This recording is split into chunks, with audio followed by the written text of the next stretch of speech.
તો રાજકોટમાં સત્તાના નશામાં ચૂર ભાજપના એક કાર્યકરની ખુલ્લેઆમ દાદાગીરીનો વિડીયો સોશિયલ મીડિયા પર જોરદાર વાયરલ થઈ રહ્યો છે, જેમાં તે પોતાની કાર રોંગ સાઈડમાં ચલાવી લાવીને સામેથી આવતી સ્કૂલ બસને બિલકુલ આગળ જ ઊભી રાખી દે છે। વિડીયો ઉતારનાર સ્થાનિક નાગરિકના દાવા મુજબ ટ્રાફિકના નિયમોના ધજાગરા ઉડાવ્યા બાદ પણ આ નેતાજી પોતાની ભૂલ સ્વીકારવાના બદલે સ્કૂલ બસનો રસ્તો રોકીને કાર ઘટના સ્થળે જ બિનવારસી હાલતમાં મૂકીને રવાના થઈ ગયો।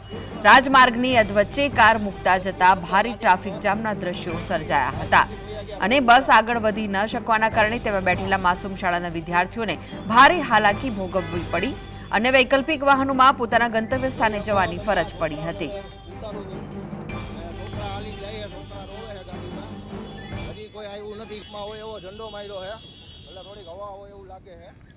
તમે જોઈ શકો હવે છોકરા અમે હાલીને લઈ જઈએ। હાલો જો તમે છોકરા અહીં હાલીને જાય છે,